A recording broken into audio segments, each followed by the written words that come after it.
What's up, friends? It's Haley, aka Bird, and you are tuning in to the Give 'em the Bird podcast. This podcast is all about challenging what it means to be healthy and fit. It's about celebrating sustainable behavior change and non-scale victories. And most importantly, it's about giving the bird to the diet industry and societal expectations of body size. Why? Well, because at the end of the day, you have an entire life to live that does not require your body look a certain way. Thanks for tuning in. Now let's give 'em the bird.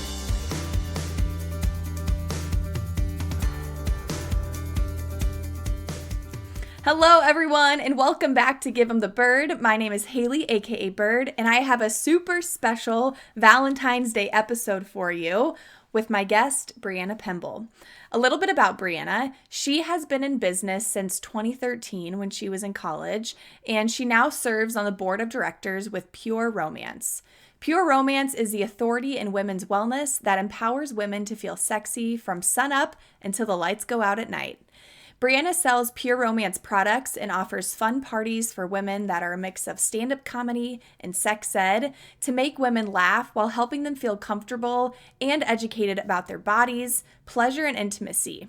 She leads an organization that will be at $1 million in 2022, and she is passionate about empowering women's confidence, connection, and compassion with themselves and others. In this episode, Breanna shares what led her to get into this work and how she never imagined she'd be doing what she is today. We then spend a good chunk of time talking about confidence as it relates to intimacy, and Breanna gives us some tangible tips to start boosting our own confidence. One thing I really appreciated about this part is that Breanna highlights the importance of knowing that there's a whole lot more mental work that goes into improving our confidence beyond some of the tips that she provides. So just know that we don't really dive into that side of things in this episode. We then dive into all things intimacy and sex. Breanna begins by talking about one of the most common questions she gets from her clients: sex drive.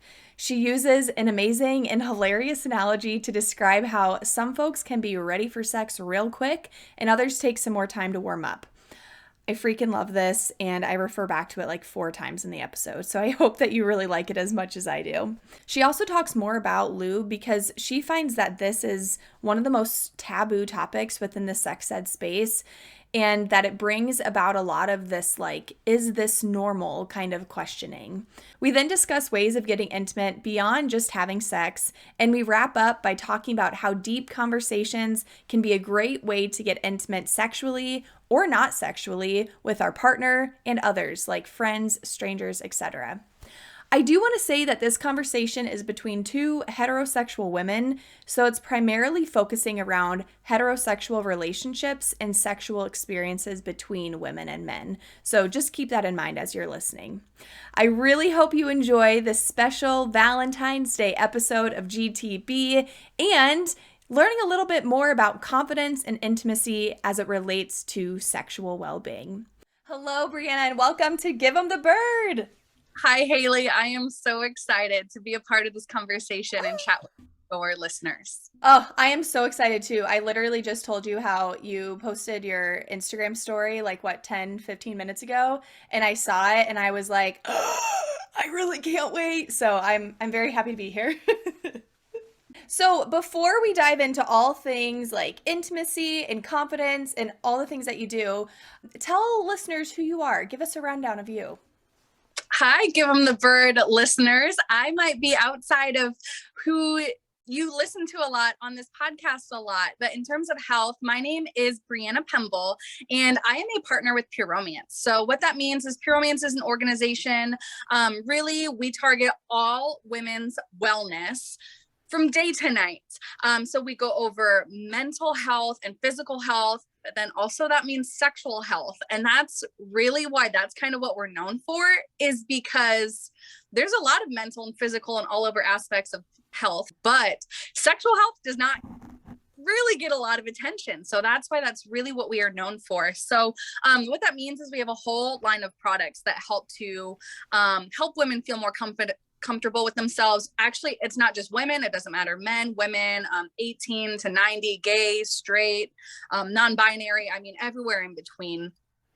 So being a partner, I just offer those services and those products, and it's really taught me a lot that I'm really excited to share with some of you guys, is what that has brought into my life and what I am able to provide for all of my customers and really anybody who will listen. Yes. I love it so much that I had no idea pure romance was like beyond sexual health. I've literally only known like that's where you go to get a good vibrator. Like that's that's the breadth of what I know. But so I love that there's more to it than that. I'm curious, how did you get into this? I know that you started your business way back when you were in college. So first of all, how did you get into it? And two, did you ever imagine that it would be like your thing as to the extent that it is today? Yeah, nobody thinks they're going to grow up and sell sex toys for a living. And it was absolutely not anything to do with me or my personality or what you would have seen for me.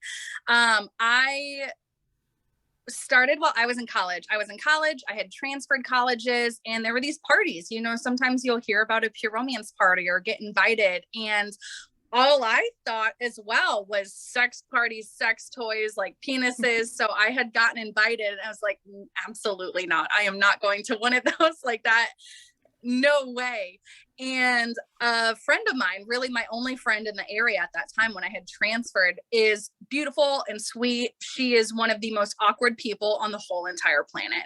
So I was like, if she can go to that party, then I can go. And like everybody else who has that same mindset, I went, and it was so much fun. And I learned so much. And that's not even to say that I felt like I had no information, or, people can have sex before or have experienced things, but that doesn't mean that we're actually educated on the matter. I mean, no one taught you how to have sex. No one taught you pleasure. All people really taught you about was safety, if you're lucky, abstinence probably, and just not doing it. We all know that doesn't work. No. So I really was surprised at how much I learned when people already think that the concept isn't that hard. I mean, you might kind of have an idea of what's happening and what's going on. So I learned a lot. I got started really quickly, not because I thought I would be any good at it. Had I done that, I had never owned a vibrator. I already concept. I couldn't even say coochie out loud, which funny enough is the name of our number one selling product and the best shaving cream on the planet. I couldn't even say coochie out loud. So like even still some things will make me red in the face. So I'm not the person who you would have seen for this. Again, I didn't think I'd be great at it, or like I'd really do much with it, or I wouldn't have even done it. It really was just about having some fun. And if I can make a little bit of money, that's great. So it was a slow start, but when you learn things, it just gradually, I kept doing it. I would just kept up with education until, here we are. I just decided it was something I enjoyed. And I was like, I'm not super awkward or terrible at this. And that's really short story, how it came about. So when I graduated college, at that point, I knew, I was like, hey, this is something that I really think I can do. I had earned my very first incentive trip, and I went to Mexico the week before I graduated college. So while it was dead week and everybody was studying, I was partying in Mexico. In my graduation picture, I am super tan and sexy coming back. And from there, I've been a full-time business owner since then. So that's really the short story. And that was 9 years ago this month, which is pretty crazy. Me feel old, but that is the sum of how that happens 9 years ago. Wow. I love that so much. The fact that like you weren't even going to go to this thing, and then look at you now. Selling sexual health and educating women and all folks on sexual health and confidence and intimacy. It's amazing. So your title is an intimacy coach, right? Tell me more about what that means beyond just like the, what people think of selling sex toys. Exactly. So just as you thought, when you could think of pure romance or the concept of what I do, sex toys, sex, anything in that nature could be really what pops up mostly. So being an intimacy coach, that was really how I had branded myself, because when you hear that, that doesn't sound scary. That doesn't sound like here's some vibrators, or here I'm gonna cure any of your problems in the bedroom. Intimacy coach sounds a little bit more open, and honestly something that everybody could use. So that's really how I branded my business to help open doors to people to at least initially feel comfortable enough to start a conversation. Yeah, I think the word coach too, I know that it gets used a lot, right? There's like health coaches or mindset Yeah. coaches or whatever. But I love it in this way because it's like the whole idea of coaching is coming along beside, like with you. And it's Yeah. not the, I'm going to tell you exactly what to do. It's more like here to support you and your journey. And I feel, I mean, I've only just met you, but I feel like your personality really jives with that. Like it's very much like I want to teach and I want to show and I want to empower. I don't want to just tell people what to do kind of thing. I love you saying that. And that feels exactly how it is. You know, any of my customers, they know I'm not just selling them a vibrator and saying, okay, see you never, hit me up if you need anything. You know, I'm happy to be a part of people's journeys. And I'm obviously not going to insert or insinuate myself for every single person that might purchase products or party with me, but it at least opens the door to a relationship. And I am as involved as they want me to be. You know, if you reach out to me anytime, and I am more than happy to continue conversations. And even if it's just clapping my hands or cheering for you that you had your first orgasm or that you had this new intimate level experience with a partner or whatever that is, I'm just really happy to be along for that journey. And if they never feel comfortable enough, again, coach just does exactly as you said. It opens the door for that and it allows me to be as much in their lives as they want me to be. Yeah, definitely.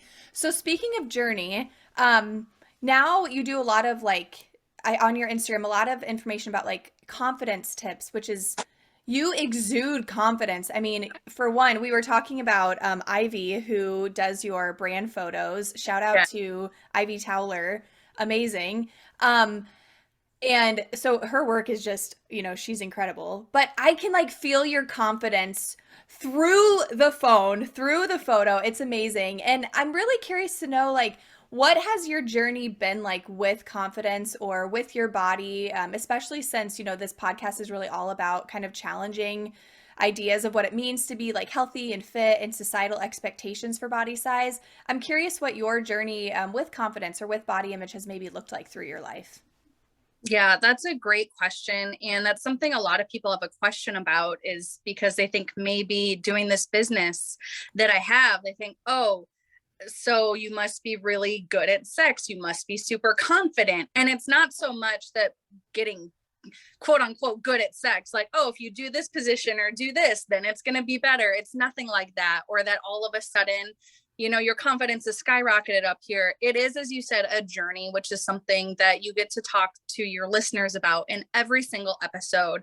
But what this business has done is it's opened me up to some really great products. Truly. I mean, so much of our confidence, it's so little, but when I'm talking in my Instagram feeds, when I'm talking at parties, when I'm just having one-on-one conversations with people, it makes a big difference.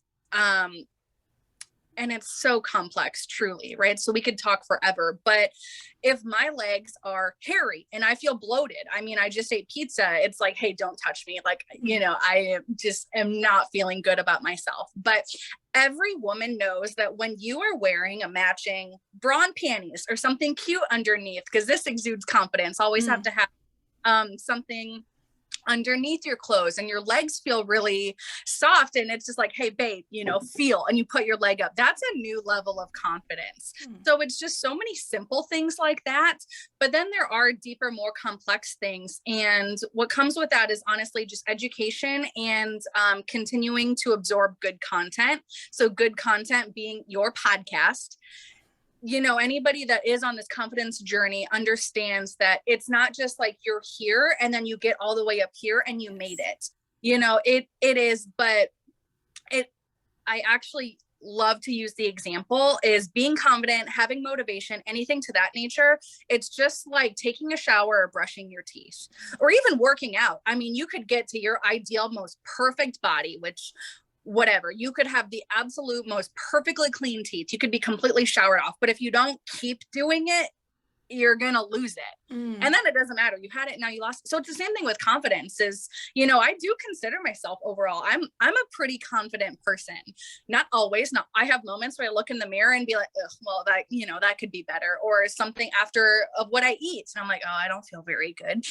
Everybody has those things, but the content that you absorb is so important. That comes with anything in our lives, obviously, with anything, politics or good news, bad news that we see, with confidence and overall fitness and people's health journeys. Absorbing more good content is at least going to put you in that headspace to do the mental work. That's why anybody in this line of work, when they say, quote unquote, do the work, it's not just because it comes easy. I mean, mentally, you really have to have a lot of conversations with yourself, and that varies drastically based off of the information that you're putting in your brain and you're in the first place to be able to absorb. So really it's just like with you listening to your podcast, absorbing good content. I do on my Instagram feed. That is kind of my big thing, is in any sense of the word, sometimes it's in relationships or your body, but absorbing good content is at least going to allow you to mentally do the work and keep up here on that journey. You'll have a dip, but then get back up here, and you'll have another little dip, but then get back up here. And that's always the goal, to be moving forward and up. I love that image that you made in my head. It reminds me of, I've seen it with, a ton of different things, whether it's like what people think starting a business looks like, or like what people think, a eating disorder recovery looks like. And it's like the straight line, from like the lower, for folks that aren't watching, it's like the lower left corner to the upper right corner, but it's like what it really is. And it's just like all like scribbles all over the place. So I like that you point that out too, because we talk about that a lot just with like our relationships with our body and with food and with movement. But even in my eyes, like when I think about, once I get confident, like I'll be confident. Like confidence is like, right. And it's like, no, you're exactly right. Like it has to be something that we keep up with, that we work with. So on that note, let's talk about confidence. Right.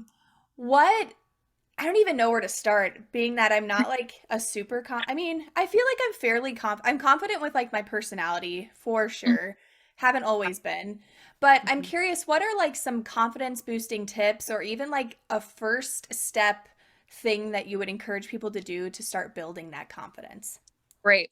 So at least some of the easiest or quickest things that you could do, where again, aside from doing the mental work, I mean, that's part of the whole process, but a quick thing that you could do that could even boost that up just a little bit, right? That's what we're going for, and just to keep doing those. So a big thing is going to be what you put on your body and in your body. I really, truly believe that. So on your body, being clothes that they feel good, they look good. Now, again, this looking good concept can be kind of tricky with body image and where you're at on your journey, but at least how it feels and having proper fitting things. For example, maybe in COVID, and this is kind of a health and wellness podcast, I went through the COVID-19 pandemic. Now, I don't own a scale. I don't ever look at a scale. I don't have to have owned a scale to know that I probably gained some weight, more or less, right? So maybe some of my clothes were tight, or my bras were too small. It does not matter how you feel about yourself, what size you are. If you have something on your body that is uncomfortable, or you feel uncomfortable in it, or again, just being too small, it doesn't matter if you're a size 0 or someone you would associate as having confidence just because you think you would be confident if you looked like that. No, not the case. But if it's too small, or and then it's bulging out, nobody feels comfortable in that. So what you put on your body and in your body. And a big piece of that is, I love talking about lingerie. That's a whole other thing that we could go into for hours and hours and hours, but just something that makes you feel good when you wear it. And we all know that, things that you wear that are just kind of meh, as they have holes in them or stains or like whatever. And you think if you have a part, oh, he loves me anyway, it doesn't matter what I wear. We still like nice visual cues, right? You're allowed to be yourself and gross in your own home, and that's fine, but then how you feel when you put something good on your body, what you feel really good in, even if it's just your favorite shirt, your favorite pair of jeans, your shoes that you really love, or again, just like a bodysuit underneath, just to kind of help just smooth you out. That is a whole other mood. So those are very quick things, and that really really helps with how you can feel about yourself in the moment. So that's a big one. And again, in your body. So even, I'm sure that's something you discuss a lot, but the foods and even as much as things to pamper yourself. A lot of people, when they think of confidence, they think of self-care, and that's a way to make yourself feel good. And self-care is so important. I do love to talk about that. But self-care doesn't just have to be going out and getting a massage or taking a bath and having all the candles lit with rose petals. I mean, those all look and sound wonderful and are great, but it doesn't have to be anything that elaborate. It can just be something as having a very nice lotion that makes your skin feel so soft and smooth, or just having a very nice clean shave if you shave. Simple things like that, that again can just give you that little boost of, oh, that feels good. Oh, I look good. That smells nice. Just those little things. Especially for people that might already mentally, I don't personally, I can't speak to any sort of anxiety or depression. And that's very, very common. And you know, is mental health and things like that. But especially for people who feel like they can have to battle so much more in their own minds to have those feel good. Just those small things can really make a big difference. When the big steps feel really hard or really unachievable, the small things, because if you have anxiety or depression or, you know, any sort of thing like that, maybe shaving your legs and having a nice clean shave doesn't sound as scary or as big of a step, if that makes sense. Yeah, I love what you put on your body, because we briefly talked about like intuitive eating before starting the recording. And that is one of the principles of intuitive eating. It's principle number 8 is respect your body. And one of the like bullet points or ways to begin respecting our body is to dress it comfortably and to like treat it kindly. And I love what you mentioned about like, it's funny, I've been having this conversation. I literally just had it with my therapist because I'm getting married in May, and in 2 weeks I go for my dress fitting. And the last time I put on my dress was in August when I bought it. And like you mentioned, my body too has changed during the pandemic. And I'm so nervous about putting it on, and because I'm still obviously working through like body image stuff, right? Especially at those like big event things, like it's very common. Again, recovery and improving our relationship is not linear. But I was talking to my therapist about this too, because I was telling her how, you know, being comfortable, like I felt like being comfortable in my body, it's not just wearing things that like feel good, but also where I feel comfortable being seen. And I told her, I'm like, that feels like it's another trait of like, you know, a disordered relationship with my body. But at the same time, it's like at my wedding, or, you know, when I'm grabbing lunch with someone or whatever it is, I don't want to be thinking about my body all the time. And so I think wearing clothes that are comfortable, like that we physically feel confident and good in, but also I think there is a bit of that, like, I'm not worried about what my body looks like in it too. And again, it's like you mentioned, it's kind of a tightrope, like a thin line to walk, but it's freeing up that mental space. Like, and I think if we're wearing something that we're comfortable in, typically, I find that we like the way that it looks on us too. But yeah, so I love that quick tip of like being comfortable on the outside. That is what you put on your body. That is, it's totally aligned with the respect your body principle of intuitive eating. So it's great. Yeah. And on that really quick, you just made me think of that because it's so important. Going along with, or at least another really quick tip is for me also just not looking at a scale. There is no, unless maybe with your doctor, there's some sort of reason that serves no purpose, because already I was just doing this gut cleanse. I'm not trying to diet, not trying to lose weight, but I was just trying to cleanse my gut. And I never look at a scale, and I had to. And because I don't care what I weigh. I like my body. I do not get too fixated on it. But then, you know, I had to be looking at the scale. And then there was one day where up and set it down. And if you are looking at that, you will always be controlled by that number. And I hated that. I was like, I do not like that. And I did end up losing weight. I don't care. It serves no purpose. I'll lose weight. I'll gain weight. It doesn't matter. So that with the scale, but also with what you said is you could be feeling really good. You know, you put something on your body, as you just said. My other quick tip too is also, you can avoid, this might sound so silly, but even after that, avoid looking at mirrors. Yes. We're already so conscientious of our bodies a lot. You could feel really good. I mean, there are some days I was like, man, I feel good, but then you look in a mirror and of course you're going to see the one thing that you're fixated on your body. You could just get one bad angle. I mean, even just for a glimpse. And then and then you don't feel good anymore, So I can put something on your body that feels good, an outfit you like, just as you said, we're good.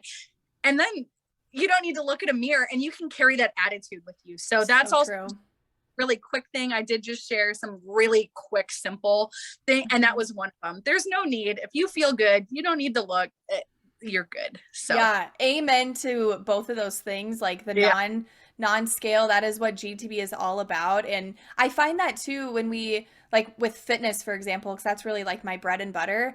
Folks can be improving their health and their fitness and their consistency with exercise, and they're enjoying movement more, but if they step on the scale and they see that it's gone in the opposite direction of the way that they want it to go, which is typically up, not all cases, but typically it's up, they literally forget about all the other progress that they've made. So I absolutely identify with that. And the no mirrors, I feel like I needed that reminder because I even just noticed before when I was like sharing, even the fact that it's like, why should the way that my body looks in clothes physically look, why should that impact my comfort level? Like, I understand that just naturally I'm a human being and that's going to happen. But the no mirrors thing, it's so true. It's like, if I feel good in it, does it really matter what I look like? Like, it's not going to change who I am. In fact, looking in a mirror is only going to probably dampen my personality, if anything. So, I love it all so much. So, putting things on your body that are comfortable and in your body that are comfortable and that make you feel good, avoiding the scale, hell fucking yeah, burn that bitch, and avoiding mirrors. Not necessarily all the time, but if you like put something on your body that feels good, don't let the mirror take away from it. People like to look at themselves a lot. That's just natural. If you're in a group photo, your eyes are always going towards you first, no matter what's in the photo. It's all fine, but there's no need. You can just minimize how much you look at yourselves. We don't need to see what we look like all the time, especially when you are getting into this body confidence and acceptance and feeling good. Then you don't need to, because I feel good. I generally know what I look like. If anybody looks at themselves at some weird angle, you're not going to like it. If you roll over, you have rolls or hunches, in any sort of weird angle, that's just part of having bodies. So there's no, we know what we look like. So I also, it made me think of, like so much of confidence, I think at least, and maybe you can speak to this, is like the way that we carry ourselves. And it's like, I can be wearing the same exact thing, but if I am, again, kind of like exuding that confidence or just like feeling comfortable, like we can feel that. And I think too that there's so many times, like I think about celebrities, for example, that wear like these ridiculous, like in my eyes, I would say heinous clothes, but they are so confident in them that I'm like, damn, they look good. Like that outfit is so cute. So I think I just absolutely love, I love what you mentioned about like having confidence, being confident, and little things that we can do every single day, or more regularly to feel more confident without even taking that big step that you mentioned, like that mental piece, because that's a doozy of a process. It's funny that you said that about carrying yourself with confidence and how that has a big piece and a big factor. And I have had girlfriends, I have had friends that were boys or more than relationships, whatever. And a lot of them is what might attract people to me is they say that I love that you carry yourself with confidence. And I can't speak for necessarily same sex couples or relationships or people that are attracted to the same sex, but at least for opposite sex and heterosexual, and for men, if you were to ask any heterosexual guy what they say one of their biggest turns ons is in a woman, again, it could be for same sex too, I just don't have as much experience with that, but they say confidence, having confidence, which is funny because it seems like that's so few and far between and little. So maybe people can act like it, but you can tell when people are being real and authentic with you, or when they really truly have it, which again, like you said, is I think I really try to bring that about in my personality in person, but also in my social presence. But that's a big turn on from people. It just attracts people as they say, oh, I like that they are so confident. Mm-hmm. And that actually reminds me, you can remember whatever you wanted to talk about next, but I heard this activity and I thought it was so neat and I would love to share it with you. So Ooh. if you think about somebody who you think is really confident, or you really admire that person because of how confident they are. Okay. You can think of that person. Maybe it's a celebrity. Maybe it's somebody you know. Maybe it's somebody that's just kind of acquaintance. You don't know them very well, but you kind of watch them, whatever. Think of somebody that you admire or think about because they have a lot of confidence. Okay. Now think about the 3 main things that you think make them so confident. What do you admire about them? Think about, why are they so confident? Why do you appreciate that in them? Just a couple things. What is it about them? Should I share this? Would you like to? Yeah, I totally would. Yeah. I'd love to share it before I say the next piece. So absolutely, I would love to.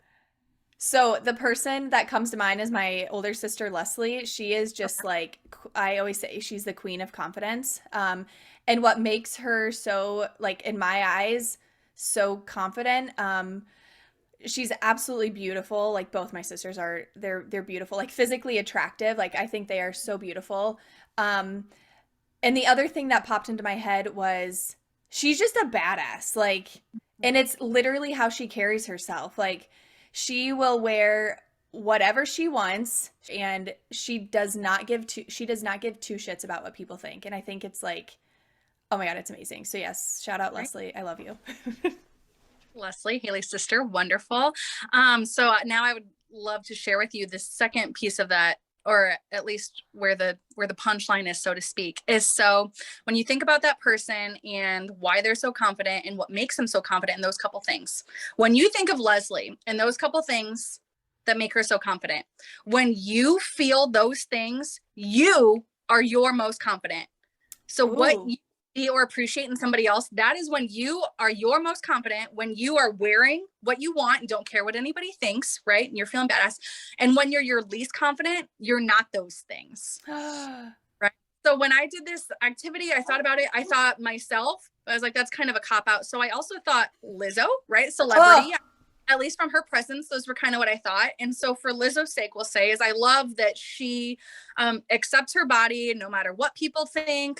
She's just so friendly and loving no matter what. People that love her to haters to all that, you know. So now when you think about that activity, what you see as their most confident traits, it is just a production of what you see as confidence. So think about when you are feeling those things, that is when you are your most confident. And when you're lacking confidence, it's because you're lacking those things. So that's something I would love. Maybe you thought about those people in your head, to all of the listeners now, but really take a minute and let that soak in for you. That is spot on.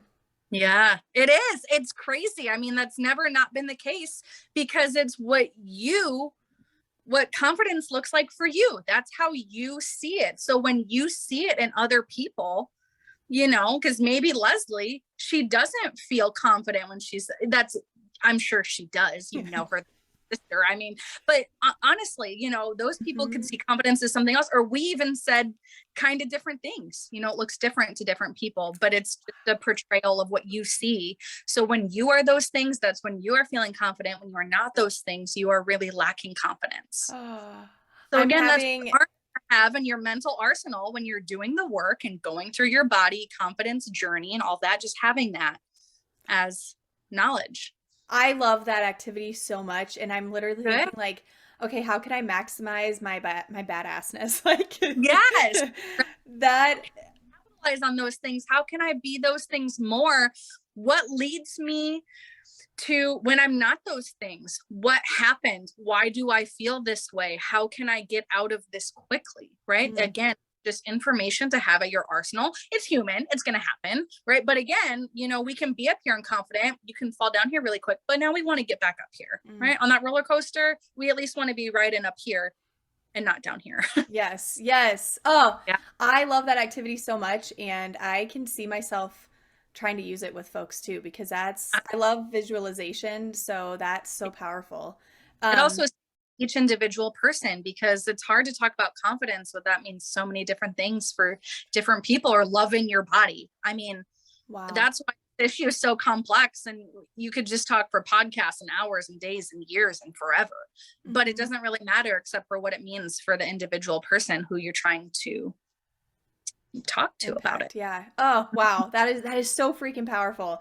I was not expecting to have like that powerful like holy shit moment, I but will I'm talk confidence, intimacy, relationships to anybody I that'll love listen. it. I Have love it. Love it. good. So, confidence, it obviously leads into the intimacy piece. Ugh.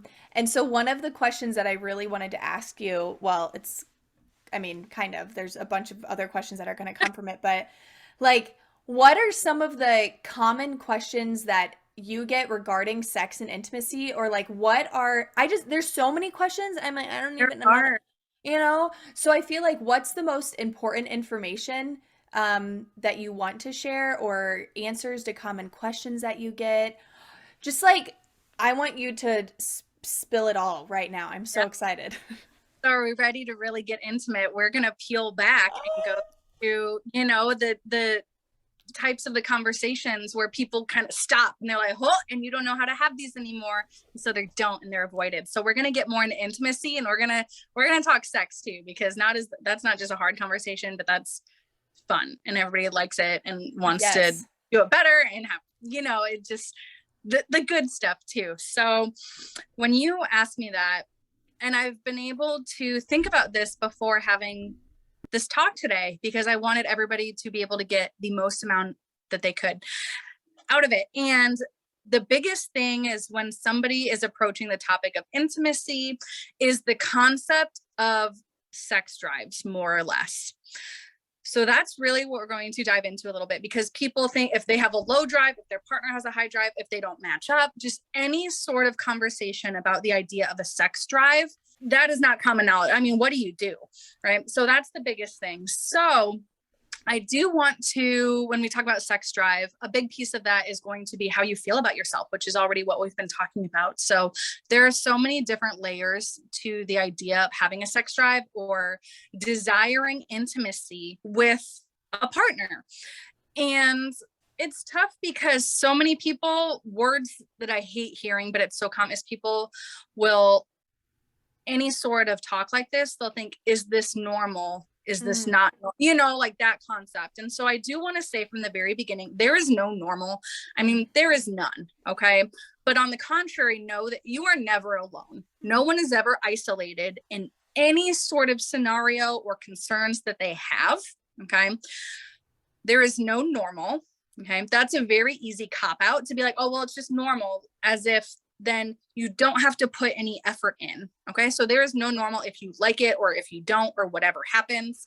That is unique to you. Just because that's for you does not mean that's the case for everybody. Mm. Right. But no one ever needs to feel isolated in their thoughts, no matter how intimate or deep or dark or whatever they could be. People have been there before. But that's the biggest thing, is that there is no normal, there is no right or wrong. It is uniquely you and your desires and your experiences. I mean, and everything. So that's a good place to start. Okay. Now, given that I've been doing this for 9 years, I get to hear a lot of things, and there are a lot of repetitive concerns or questions or situations and whatnot. So that's why this idea of desire, I wanted to touch on a little bit, because that can have a huge factor in your confidence. So let's say, for example, when we're talking sex drive, is that it actually isn't just that you either have a sex drive or you don't. There are actually different levels of desires. And I think this is going to be hugely groundbreaking for so many listeners, because when we think of drive, you think that it should be kind of that spontaneous desire, or that you don't have much. All right. Spontaneous desire is in the early stages, right? Everything is hot and exciting, and there's this sexual tension, or it's what we see in movies. Movies are only an hour and a half. All of the scenes are hot and amazing and wonderful, right? That's spontaneous desire. That's what people think, that if they have a sex drive, that's what it should look like. But there is spontaneous desire. There is also I don't want to say more commonly, but what people don't really think is responsive desire. Okay. That doesn't mean that you're just going to see something really quick and it triggers for you and you're like, okay, now I want to have sex, or whatever those feelings are for you. So responsive desire is that you need more exciters than inhibitors, and it's just a slower buildup. At parties, I only have an hour and a half, 2 hours, so I make jokes. It's like a stand-up sex ed show, but I'll joke, and it's not all men and women, but just for the sake of being funny and women at parties, I'll say men are like microwaves, like ding, they're ready, and their desire, right? Women were crock pots. We're gonna cook the meal. We just need more time. Right. So funny analogy. I love cooking.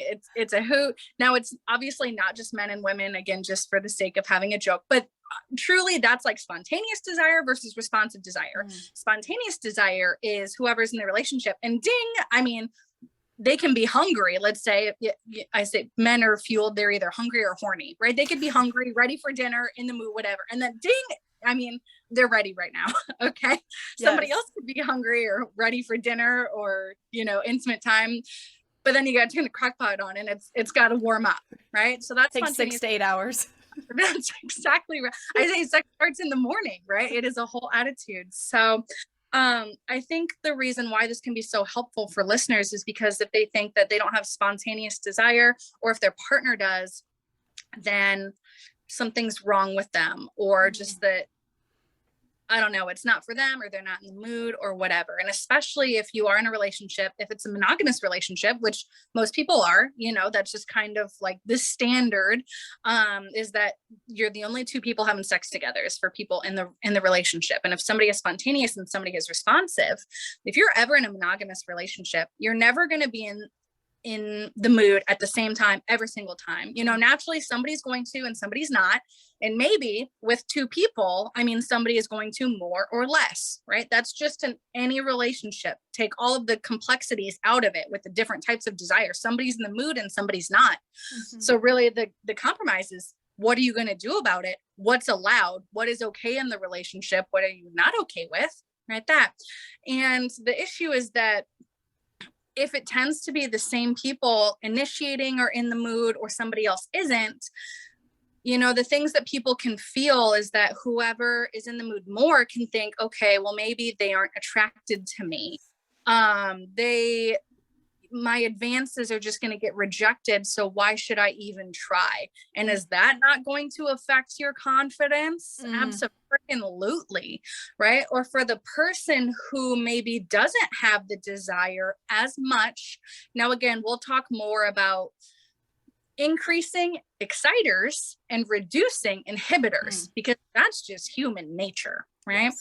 But the person who maybe doesn't make the advances or doesn't have the most outright desire can think you might have sex with them just because you feel obligated or you don't want them to somewhere else. So again, mentally, those can be feelings of, or if you don't really want them to, or you just feel, again, obligation. There's so many different things, and that also is affecting confidence. So that is just generally spontaneous versus responsive desire.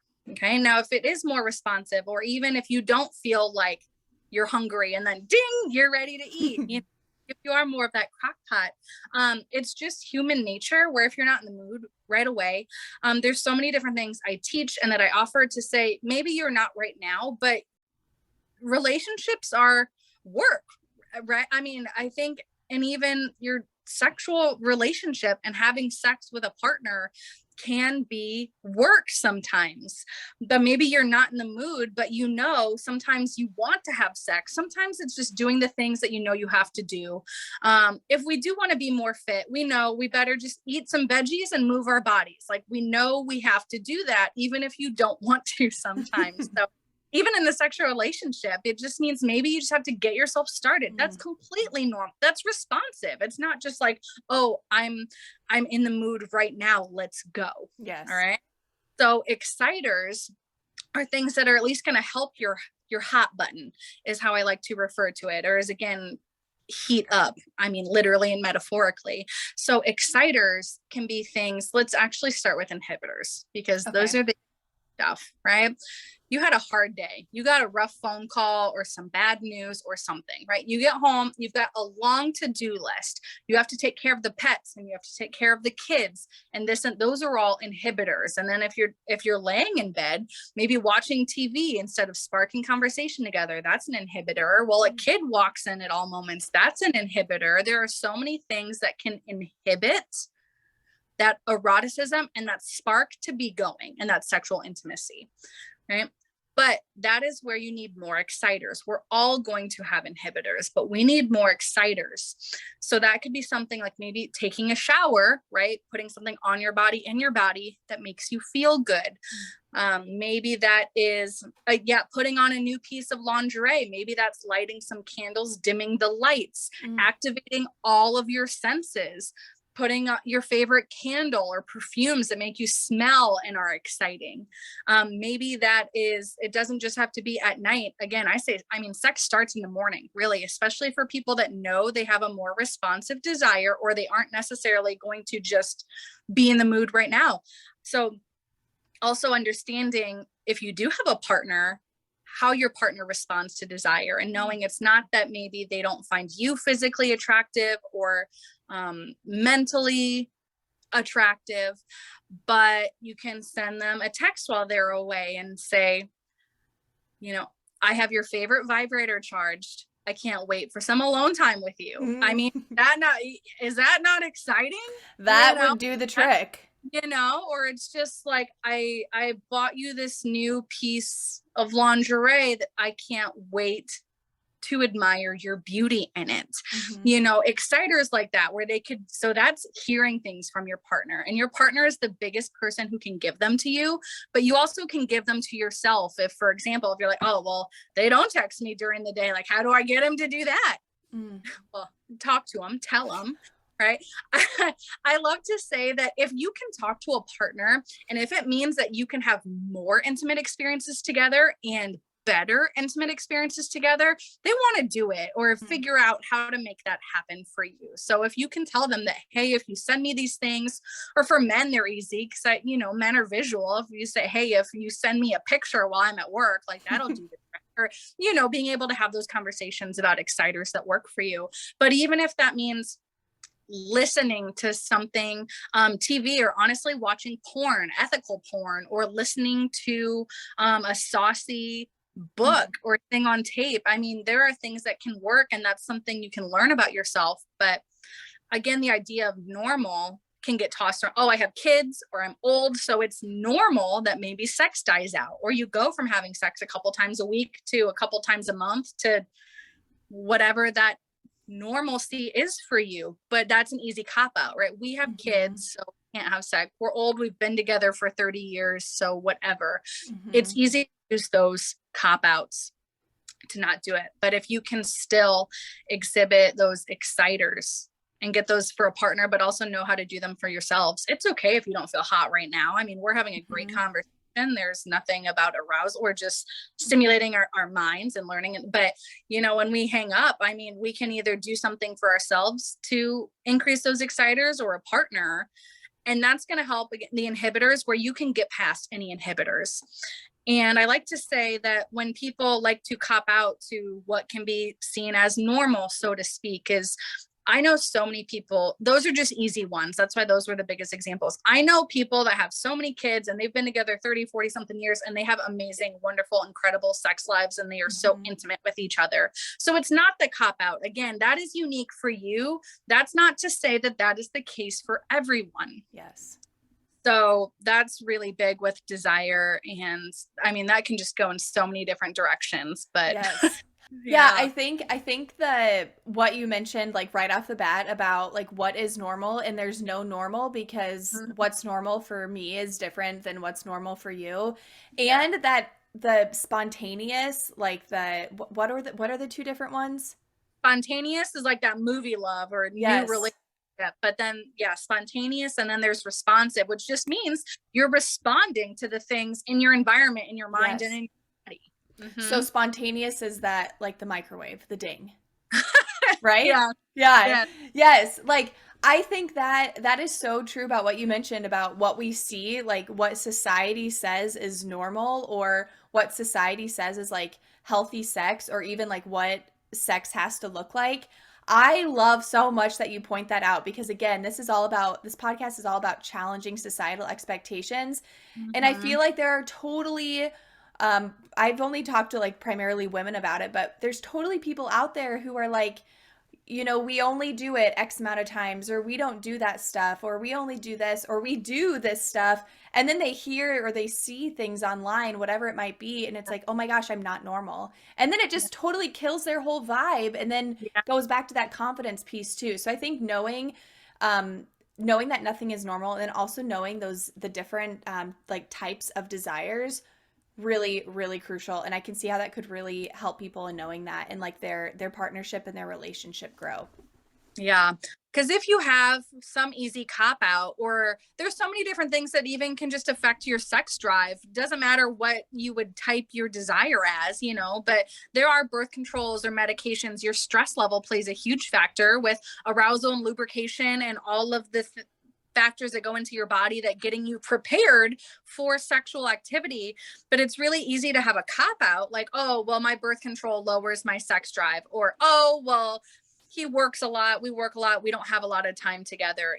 As long as you have something to blame it on, it means that you don't have to do any work, or it almost takes responsibility off of you. Well, oh, it's only because of the birth control. It's because of the trauma. It's because of our hours. It's because of our chores. Again, that's really not taking responsibility. That's putting it on something, but that means that you don't have to work on it. So if you can know and say, okay, I know we have the kids and that's just what our life is, but how can you move past that to make this a priority for you? Or, if in your sex life, if you both are mutually agreed upon, if you have sex once a month and that's okay for you, then it's not like you really have anything to work on. But if not one or both of you says this is enough, or I'm not getting what I want, then what are you going to do about it? And it's a process of talking to each other. And also, talking to other people, or maybe people I talk about sex like the weather, just anybody that you can talk to just try to help you move past those things that inhibit you from feeling your most intimate and most confident and most erotic and exciting in your relationships, to help push you past that, to be able to have that ultimate intimate experience and the most pleasurable experience, and all of those other things that you can have and anybody can have. I'm curious too. Well, for one, are there other common questions or things that come to mind that you feel folks would benefit from hearing? And then I do have another follow-up question as well, but I want to give you the floor. Yeah. The whole concept of sex drive is a big one, because either them or their partner, maybe it's more or less. So we definitely at least blanket covered that. The other one is, man, I could talk about lubrication for hours and hours and hours and hours. And even I'll start to talk really fast, and I'll say, even for you, Haley, is that I could talk about lube for hours. I'm not going to, for the sake of your Wednesday and your listeners. You talk about lube for 2 hours. I don't want to talk about lube for 2 hours, but it's one of those things that truly does not get as much credit as it deserves. And the reason I like to share this is because even, I'm in a sex toy business. Absolutely. I'm in a whole big business, but sex toys is, again, the thing that people kind of associate because they're the best. Let's be real, but also it's really know where to go for them, or it's just not talked about much. So I honestly think now sex toys, they are relatively bedroom. I actually don't sling the term sex toys around a lot. It can just be funny, but more bedroom accessories or things for couples.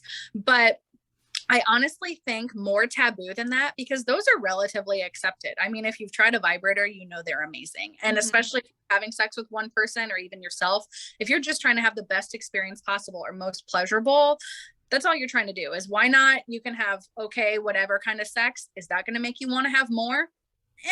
Probably not. You're just kind of throwing it on there on the to-do list. Or do you want to have amazing, wonderful, pleasurable, intimate, and amazing experience together? Obviously. Yes. And then do you want to do it more? Absolutely. Yes. So sex toys openly accepted. I think even more taboo than that is the concept of lubrication, because that's not taught, right? Mm-hmm. And only because people think that the main thing is that you think if a woman is aroused, she should be lubricated. So, like, if you're not lubricated, then you're not aroused or excited. That is so completely false. So, again, this concept of lube, I think, is even more taboo than sex toys. Mm. So, the whole idea of lubrication in the first place, and foreplay and arousal and intimacy, this whole thing that we're talking about, is the idea of getting warmed up and ready. Well, again, if someone in the relationship is a microwave, you're like, oh, I haven't even started to preheat the oven yet. Like, I'm not ready, you know? That is so good. I love Only that so because much. that analogy, it's easy and it's funny to follow, but also true as hell, you know? So you're like, I haven't even had time. And not only is it for more pleasurable activity, but I even said the other night, I don't know what I was talking about. I'd never really said it before, but everything in our body serves a purpose. Everything our body does, every organ, I mean, everything in our body, it serves a specific purpose. So when something isn't working how it should, that's how when we get sick, I mean, something's wrong is because something in our body isn't working right, right? Everything has a purpose. Clitoris, the only purpose is for pleasure. So that's what women get. I mean, nothing else in the body. Women, we get something just for our pleasure and nothing else. So woohoo.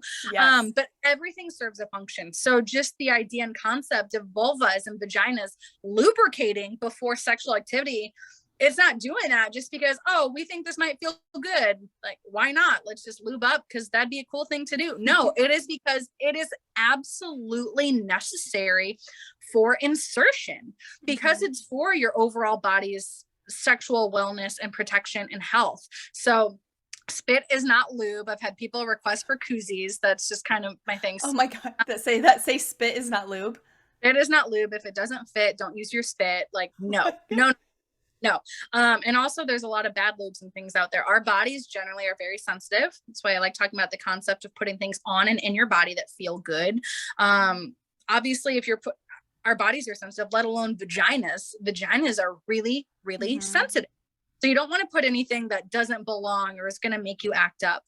So using a good lubricant, but that is just facilitating, again, in your body's protection. If you are not lubricated enough, and here's something that a lot of women in particular will experience, is if there's anybody who experiences a lot of infections or anything that people really associate with sex, or like after sex, they, for whatever reason, it has nothing to do with sex or peeing or whatever. The sole purpose was that if you were not lubricated enough, you get little micro tears inside your vagina. Micro tears, that's what catches bacteria. And that is in turn where bacterial infections come from. It's the same thing as women after birth or any medical procedures, where if there were tears and they say nothing inserted for a couple weeks, why? Because there's tears in your vagina. It is solely to not catch bacterial infections. So it is the same thing for lubrication, and even just a penis finger toy, whatever inserted, is you need that protection. So again, that's just short term, and long term, those can scar over in your body. And so really enough said on the lube talk. I won't get any more about scar tissues and vaginas and things of that nature. But again, just really driving home how important that is. And if anything, sometimes I like to joke at parties that it's better where it's wetter. I mean, they sing that to us in Disney since we were little. Like, they teach for kids and Disney songs, and truly, it's better where it's wetter. It's not only so important for your body, but it is for more pleasurable activity. Yeah. And knowing that it's okay if you yourself don't naturally get wetter, but using something. Right. It has nothing to do with arousal. I mean, that is a big thing where traumas or medications, big ones being birth control, antidepressant, anti-allergy, so many of those things, stress. I mean, anybody can say if you're stressed, like, it is not, men can say it's not getting hard, or what, it's not getting lubricated. And those are maybe arousal pieces that have nothing to do with a partner or for you. But that's exactly right. It's not just because you aren't lubricated so you aren't aroused. Absolutely not. And vaginas need approximately 20 or so minutes to naturally lubricate themselves. So if you want to say, talk to me after 20 minutes. And then if not, but need that arousal time. So yeah, that's just that. It's not that because if someone is not lubricated, they are not aroused. Seriously, man, it has nothing to do with you. Like, that's just how women's bodies work. And we just aren't at. We're taught about not having sex or not getting pregnant or having STDs, but nothing about more pleasurable activity, overall safe practices that don't just have to do with pregnancy or diseases or something. Right. But yeah. So one thing that's coming to mind for me is for folks who are like wanting to create more intimacy for themselves and their partner, like obviously intimacy is not just having sex. So I'm curious, like, what are some other things maybe beyond that? If like they're not at that point yet, or they're just looking for other ideas, like what are some other suggestions you might have to like beef up? I don't know if beef up is like the right word to use here, but to increase the intimacy that doesn't necessarily involve having sex. That is a great question. And, in a period right now in this recording where divorce rates are at an all-time high. I mean, it almost seems like anybody's going to get separated at some point. It's crazy. And where we're just not taught about how to have healthy, functional relationships. And that's great about intimacy aside from sex. So the only reason why I think that is because the reason why I said that in the first place is leading up to a divorce, or we'll just say a divorce. There's a lot leading up to it. It's so many little things day to day. It's never one big event and then it's just over and you called it off, typically, right? But overall, it's just small things. Again, foreplay starts when the last orgasm ends. So since your last sexual activity, how many loving touches have you had together, verbally? And I love the idea of love languages. I mean, that's just great. Everybody should know that and be taught that.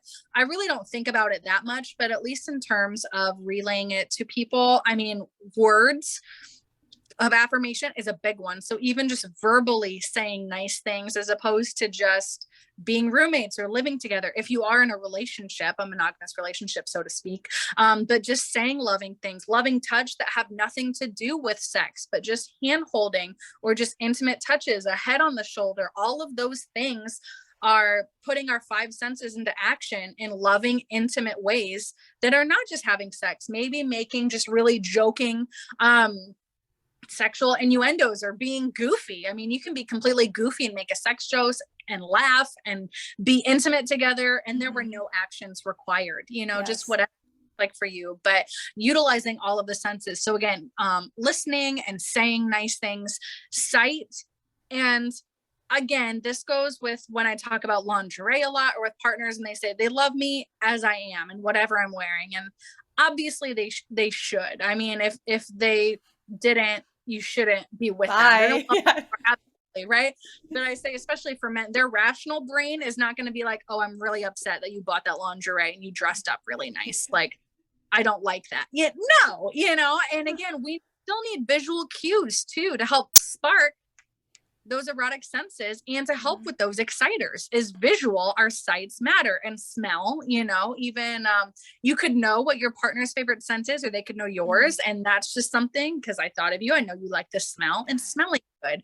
And touch is a big one as well, just cuddling, touches on the arm, nice little smack on the butt, while you're cute, sexy things that again have nothing to do with leading into something further, but just to excite that spark in the moment. And again, just little exciters that are all going to add up until the next time that you're going to get intimate between the sheets, so to speak, right?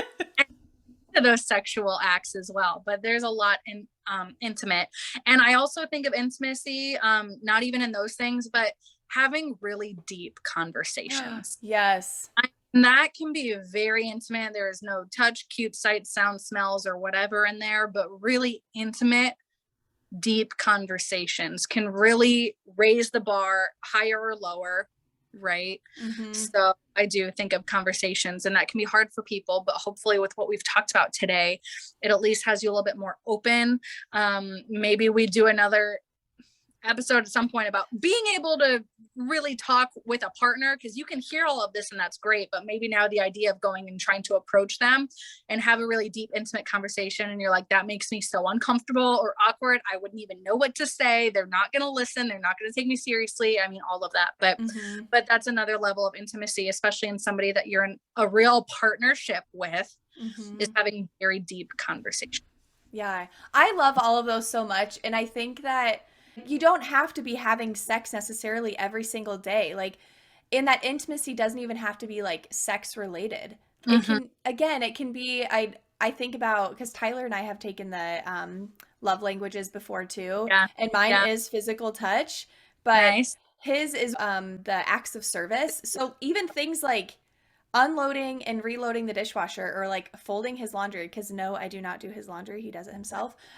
Those little things, I just love that you also mentioned that, because I think what it comes down to too for me is like relationship building is about forming those connections, and Yeah.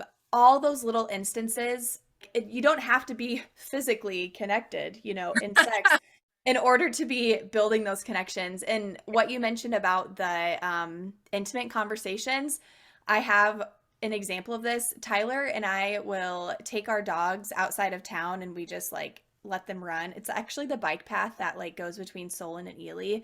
Yes. Yeah. So especially during like right now, nobody's on it. So we take our dogs Right. and we just let them run like the wild animals that they are. And Mm-hmm. we are bundled up. Like I don't wear makeup. Like I definitely don't look appetizing Nope. or attractive. But we talk about like good, and it's not even sexual stuff. It's about businesses or like what we want our future to look like. And I literally I mean, I can't speak for him, but I feel so connected, and just I feel Mm-hmm. like, oh my gosh, I could just eat you up right now. Like I love, Right. yes, like those conversations. And so I love that you mentioned that. And I think that obviously we're talking about like partnerships, but even beyond that. I mean, with some close girlfriends of mine, we can have a deep conversation, and it's like, oh, I feel so like a new level of intimacy in this friendship with you. Yes. It's not a romantic partner, but naturally, your romantic partners are probably people you're having sexual experiences with. But my girlfriends, those are just my deep girl Mhm. bonded good friendships. So Yes. it's beyond a romantic partner, but all of that naturally, if there is kind of a sexual tie to it, then naturally those conversations, those could be, I mean, for me, exciters, if we're talking about potential or future, if I'm, I mean, those could easily turn to sexual exciters, or there's something on that walk where you could just keep it not, you're walking in a park, you're not trying to have any sexual I exciters. mean, Tyler, if you're listening to this, I'd be down. I mean, let's be real. just as an exciter, right? But even, or just like when you get home, or again, sex doesn't even have to be a part of it at all. That could just feel that deep level of bonding, because the point of sex is afterwards you feel so deeply bonded from just all the natural chemicals and things that are going off. So that's why sex can be a bonding experience, but you can have those without the sex too. And with those deep conversations, that oxytocin is going to fly like crazy. And oh my gosh, I feel so connected to you right now, just from having really good conversation. Yes, I completely agree. I mean, like I have a podcast, so I love having deep conversations with people. Mm-hmm. And Yes. yes, it is amazing. I love everything that you are about. I mean, Yeah. even I was thinking about like your email signature. I don't have it up, but it's like empower, educate, and there's something, isn't there something else? Empower, entertain was kind of that was kind of Pure Romance's tagline. Mm. So those are kind of the three things that I'm trying to, when I do have conversations, serve in some way. I'm either empowering you in some way, I want to teach you something, or entertain. I'm just going to be funny, and just because nobody's really upset when they're laughing, so just something to. Yeah, I feel like you have entirely checked marked all those three boxes and more with this conversation. It was so good. I want people to be able to find you. So, where can they go to learn more from you? Tell us about what you offer, all the things. Yeah, I love, since you addressed already, I do love trying to do a lot of my confident, feel-good storytelling content on Instagram, and I'm Bree the Intimacy Coach. That's really my brand. So anywhere, Bree the Intimacy Coach is probably it. As well as my website, breatheintimacycoach.com. That is where I do have my products, right? Where people can just outright shop. You know, it's Valentine's season, so people are doing shopping. But then on Facebook, Breanna Pemble, I also, where we have the most amount of empowerment is on Facebook. I do have our Facebook group that's kind of like for any of my customers and just anybody random. And that's the locker room, because I feel like Missy Coach, all of that talk goes down in the locker room, you know, makes me think of school, where that's where you talk about the stuff that you wouldn't talk about elsewhere, you know? So the locker room on Facebook is a group where that's just fun. I share funny things every day, really that empower, educate, entertain, funny things, overall wellness from sexual health, mental health, all the works. So yeah, those are kind of the couple places where you can find me. I love doing in-home parties. I mean, that's where it's like stand-up sex ed. I love doing that. But I also just have conversations in person, over social media. That's free. It's just consulting. You know, I'm happy to talk about sex like the weather, you know, all the time. So always up for having any type of conversation or answering questions, any way that you care to reach me. But those are the kind of things that I provide. So amazing. Yeah. I will absolutely be linking all of your links in the show notes. So for anyone listening, if you can't find Breanna on Instagram, check the show notes. The link will be there. I cannot say thank you enough for connecting with me and just the work that you do too, and breaking the barrier and the stigma and really like stereotypes too of what it means to be sexually active and to be intimate. And I think the empowerment piece is just so freaking important, and how you tell people, you know, the whole like breakdown of what is normal and that there is no normal. Like, I just want to shout it from the rooftops. I think it's amazing. I'm so excited that we were able to connect, and I definitely think people are going to love having this. Like, I hope you're listening to it at 6 a.m. on V-Day, folks, because get started now. Even if you are a microwave, like, especially if you're a crock pot, like, let's get it going. Right. I really I've been able to listen to your episodes, and I love that part of what you do. And there's so many different contexts, whether it's the sex or the body, or what you're saying is just kind of destigmatizing or breaking societal norms. I mean, I love that your podcast is that in whatever sort of realm any of us want to try to do that in. Anything that is just about normalizing the not normal. Yes. Really. Normalizing the not normal. Normalizing not having a normal, and just doing what you want, and who cares. And I love that you're representing that. I love that we've been able to collaborate and talk about a couple of different issues to help people empower them to be able to feel that for themselves. Yes, you are amazing. And I think that needs to be your new tagline: normalizing normalizing there not being normal. Whatever you said. Okay. Thanks for tuning in to another episode of GTB. If you're enjoying this podcast, feel free to head on over to Apple Podcasts and rate, review, and subscribe. You can also share this podcast on Instagram and tag me at Give 'em the Bird Podcast. I will see you back here next week for another episode, but in the meantime, go give 'em the bird.